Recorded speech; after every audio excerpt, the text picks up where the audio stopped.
오늘 성경 말씀은 사도행전 15장 1절에서 6절입니다. 성경에는 처음부터 끝까지 하나님의 일하심이 나옵니다. 창조부터 시작해서 종말의 심판과 새로운 창조에 이르기까지 모든 것이 하나님의 일입니다. 이렇게 보면 성경은 처음부터 끝까지 하나님의 백성인 교회에 대한 이야기라고도 할 수 있습니다. 실제로 성경 전체에서 교회는 20개가 넘는 비유의 상징을 통해 강조되고 있습니다. 놀라운 것은 구약 성경에서 이스라엘 백성들을 지칭하기 위해 사용된 단어들이 신약 성경에서는 예수님을 믿는 자들에게 적용된다는 사실입니다. 그 중에 하나가 하나님의 이스라엘이라는 표현입니다. 구약 시대 이스라엘 백성들을 향해 있던 하나님의 경륜이 신약 시대에는 그리스도 안에서 교회를 향해 있습니다. 직분도 마찬가지입니다. 장로라는 직분은 구약 시대에도 있었지만 신약 시대에 와서 그 직분이 완성되었습니다. 오늘 본문을 통해 구약시대 장로직과 신약시대 장로직의 유사점과 차이점에 대해 알아보겠습니다. 신약 성경에서 장로라는 단어가 가장 많이 나오는 곳은 사도행전입니다. 무려 18번이나 나옵니다. 그 다음은 마태복음과 요한계시록으로 12번 나옵니다. 복음서의 경우 누가복음을 주목할 필요가 있습니다. 왜냐하면 누가복음과 사도행전은 의사 누가 한 사람이 저술했기 때문입니다. 누가복음에는 장로라는 단어가 총 4번 나옵니다. 이 중에서 어떤 구절은 예수님에 대한 호의적인 장로들도 나옵니다. 예를 들어 누가복음 7장 3절에는 어떤 백부장의 사랑하는 종이 병들어 죽게 되었을 때 유대인의 장로 몇 사람을 예수님께 보내어 그 종을 구해주시도록 청한 일이 기록되어 있습니다. 그러나 대부분의 경우 이스라엘 장로들은 예수님에 대해 적대적인 것으로 묘사되어 있습니다. 그리고 예수님은 누가복음 9장 22절에서 인자가 많은 고난을 받고 장로들과 대제사장들과 서기관들에게 버림받아 죽임을 당하고 제3일에 살아나야 하리라 라고 예언하셨습니다. 이 일은 누가복음 22장 52절에서 실제로 이루어졌습니다. 예수님은 자신을 잡으러 온 대제사장들과 성전의 경비 대장들과 장로들에게 너희가 강도를 잡는 것 같이 검과 뭉치를 가지고 나왔느냐라고 물으셨습니다. 누가복음 22장 66절에서는 날이 새매 백성의 장로들 곧 대제사장들과 서기관들이 모여서 예수님을 그 공회로 끌어들여라는 말씀이 나옵니다. 여기에는 백성의 장로들과 대제사장들과 서기관들이 같은 말인 것처럼 표현되어 있습니다. 하지만 헬라어 원문을 고려해 볼 때 백성의 장로들은 백성의 장로단으로 번역하는 것이 더 정확하다고 하겠습니다. 여기서 장로단은 사내들인 공의회와 같은 의미입니다. 그러면 왜 장로들이 예수님을 재판하고 죽이는 일에 앞장서게 되었을까요? 그 힌트가 누가복음 20장 1절 2절에 나옵니다. 하루는 예수께서 성전에서 백성을 가르치시며 복음을 전하실 때 대제사장들과 서기관들이 장로들과 함께 가까이 와서 말하여 이르되 당신이 무슨 권위로 이런 일을 하는지 이 권위를 준 이가 누구인지 우리에게 말하라. 대제사장이나 서기관들과 마찬가지로 구약시대 이스라엘 장로들은 어떤 사람이 하나님에 대해 가르치면 그 가르침이 올바른지 살펴보아야 할 책무가 있었습니다. 이스라엘에서 장로는 시민적 권세와 종교적 권세를 함께 갖고 있었습니다. 이스라엘의 장로들은 이스라엘 백성들의 시민적 삶을 지도하고 재판하는 일을 맡은 사람들이었습니다. 장로들은 백성의 대표자이자 통치자였습니다. 족장 단위로 지낼 때는 장로의 역할이 필요 없었지만 각 지파가 번성하면서 장로의 역할이 점점 증대되었습니다. 모세가 바로에게 가서 이스라엘로 하여금 광야에서 나가 제사를 드리도록 허락하라는 하나님의 명령을 전했을 때 대동했던 사람들도 이스라엘의 장로들이었습니다. 구약의 장로들은 정치적인 면과 영적인 면에서 지도력을 발휘하였습니다. 이 두 직무에서 그들은 보조자 역할을 하였습니다. 정치적인 면에서 보자면 모세 시대의 70인의 장로는 백성들의 대표자로서 모세를 도와야 했습니다. 나중에는 사사나 왕들을 도우면서 하나님의 말씀에 따라 조언하는 역할을 하였습니다. 영적인 면에서도 마찬가지였습니다. 율법을 가르치는 의무는 1차적으로는 제사장들에게 있었습니다. 하지만 장로들이 보조자로서 제사장들과 함께 가르치는 직무에 동참했습니다. 장로들이 수행하던 재판도 역시 중요한 일이었습니다. 가족의 울타리 안에서 해결할 수 없는 문제들을 그 지역 장로들이 해결해 주어야 했습니다. 지방의 장로들은 보통 성문에서 재판을 수행하였습니다. 지방의 재판장들이 해결하기 힘든 문제는 예루살렘 법정에서 다루었는데 거기에는 제사장들과 레위인들이 함께했습니다. 물론 왕도 역시 공의를 유지하기 위해 재판의 중요한 역할을 담당하였습니다. 지방의 장로들은 중앙법정의 판결을 따를 의무가 있었습니다. 하지만 지방의 법정 체계가 가장 기초적인 것이었으며 이는 이스라엘의 역사 내내 계속 운영되었던 것으로 보입니다. 이처럼 하나님은 장로들을 통하여 당신의 재판을 시행하셨습니다. 신명기는 재판의 과정과 원칙과 세부 규정들을 자세하게 언급하고 있습니다. 재판을 맡은 장로는 하나님을 경외하는 자라야 했고 율법을 잘 이해하고 지혜로우며 비난받을 일이 없는 온전한 자라야 했습니다. 한 가지 더 기억해야 할 것은 장로들의 재판에 백성들이 함께 참여했다는 것입니다.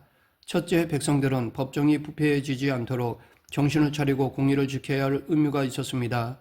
백성들은 재판의 증인이나 형을 집행할 때 성실하게 참여해야 했습니다. 둘째, 법정을 보호하기 위해 백성들은 율법을 잘 알아야 했습니다. 셋째, 백성들 가운데 장로 재판장이 선출되므로 모든 백성들은 재판에 관심을 가질 필요가 있었습니다. 이처럼 장로는 지도자로서의 역할과 재판관으로서의 역할을 감당하는 사람이었습니다. 따라서 장로가 되기 위해서는 백성들의 존경을 받을 만한 신앙적 인품과 지혜, 율법에 대한 탁월한 지식이 필요했습니다. 여기에 나이는 그리 중요한 요소는 아니었습니다. 구약 성경에는 장로의 나이에 대한 규정이 나오지 않습니다. 나이보다 훨씬 더 중요한 것은 장로가 되기에 적합한 은사와 능력이 있는가 하는 것이었습니다. 가장 중요한 것은 지혜인데 장로가 가져야 할 지혜는 매우 실제적인 지혜였습니다. 구약 성경에서 지혜는 언제나 실제 삶에서 하나님의 말씀을 적용하는 지혜를 가리킵니다. 모든 지혜의 근원은 하나님이십니다. 그래서 잠언 9장 10절에서 여호와를 경외하는 것이 지혜의 근본이요 거룩한 자를 아는 것이 명철이니라 라고 하였습니다. 장로는 하나님을 경외하고 하나님의 말씀을 늘 읽고 가르쳐야 했습니다. 사도행전 4장에는 이러한 구약시대 장로의 직무가 나타나 있습니다. 사도행전 3장을 보면 베드로와 요한이 나면서 못 걷게 된 사람을 성전 미문에서 고친 후 베드로가 설교를 하였습니다. 이 설교로 남자만 무려 5,000명이 믿게 되었습니다. 그러자 4장에서 제사장들과 성전 맡은 자와 사두개인들이 사도들을 옥에 가두었습니다. 그리고 이튿날 관리들과 장로들과 서기관들이 예루살렘에 모였습니다. 이들이 전하는 메시지를 검증하기 위해서였습니다. 앞에서 말한 바와 같이 사도행전은 장로라는 말을 18번이나 사용하고 있습니다. 그 중에는 이스라엘 장로들을 지칭하는 경우도 있고 새롭게 태동한 기독교의 장로들을 지칭하는 경우도 있습니다.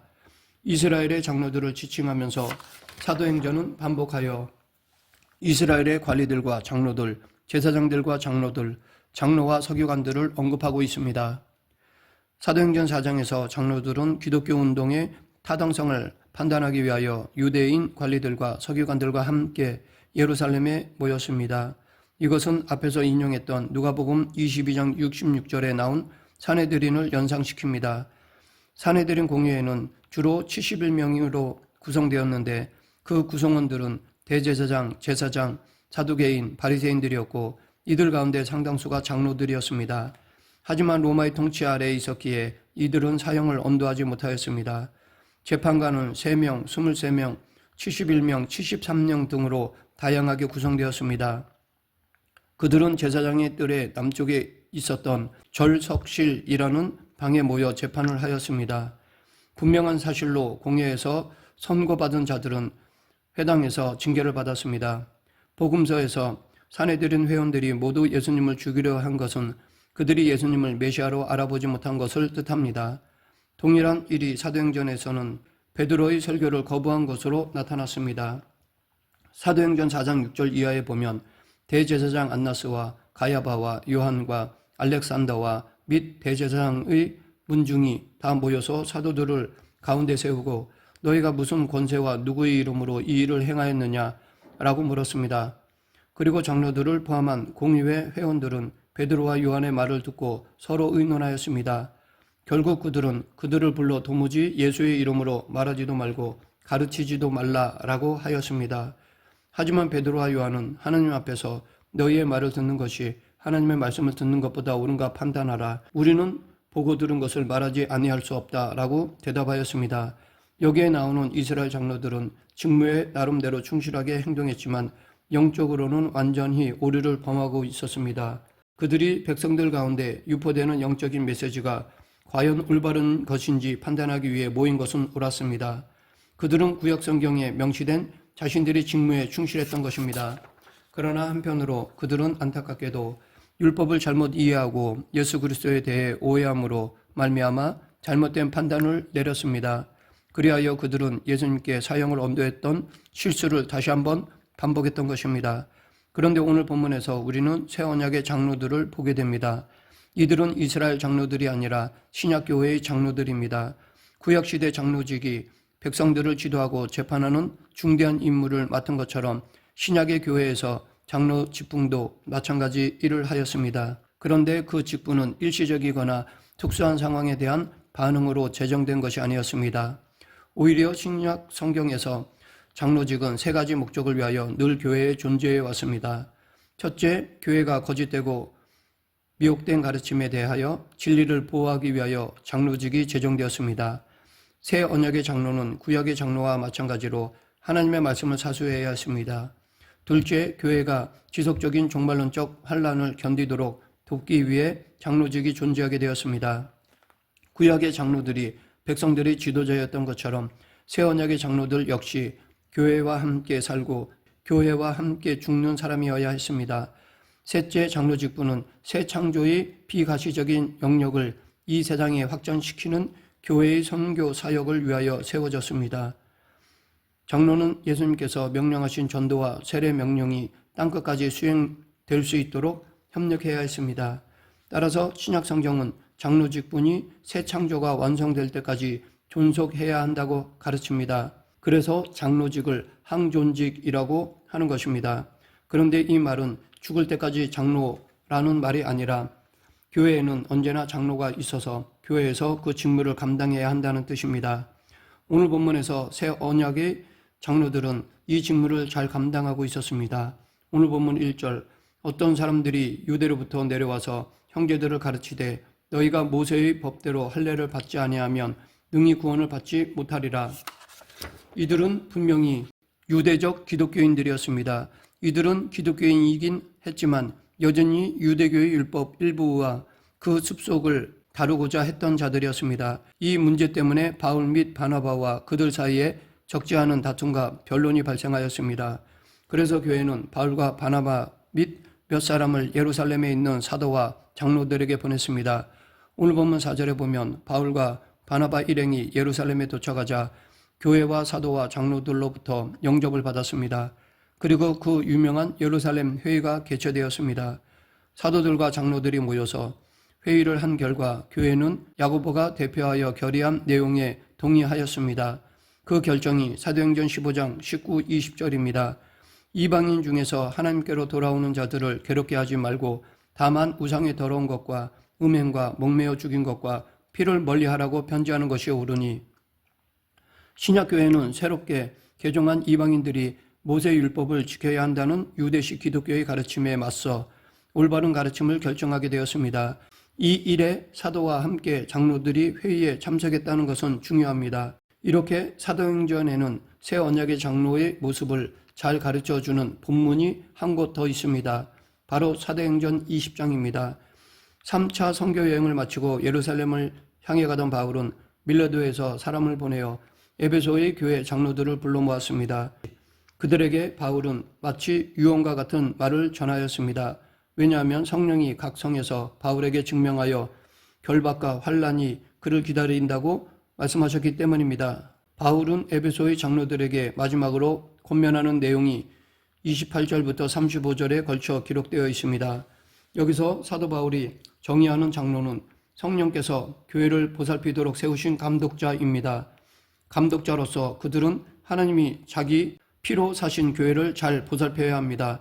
이 보살핌은 크게 세 가지로 나타납니다. 첫째, 장로들은 진리를 사수해야 합니다. 장로들은 어그러진 말로 교회를 유혹하는 자들로부터 교회를 지켜야 합니다. 둘째, 장로들은 말씀에 을탁하여 교회를 그 말씀 위에 든든하게 세워가야 합니다. 셋째, 장로들은 약하고 가난한 자들을 도와야 합니다. 이렇게 할 때 장로들은 주님께서 맡기신 직무를 잘 수행하게 될 것입니다. 말씀을 맺겠습니다. 바울은 사도였지만 장로의 모범이 되기도 했습니다. 사실 사도 바울뿐만 아니라 다른 사도들도 자신들이 장로의 역할을 하고 있음을 알았습니다. 베드로는 너희 중 장로들에게 권하노니 나는 함께 장로된 자요 그리스도의 고난의 증인이요 나타날 영광에 참여한 자니라 라고 하였습니다. 이처럼 장로직은 중요합니다. 우리 교회가 이러한 장로를 세우며 그 장로에게 순복하는 교회가 되길 간절히 축원합니다. 기도하겠습니다. 사랑과 은혜가 풍성하신 하나님 아버지, 장로의 사명을 감당하고자 수고하는 장로를 위해 기도로 돕는 모든 성도들이 되게 하여 주시옵소서. 예수님 이름으로 기도드립니다. 아멘.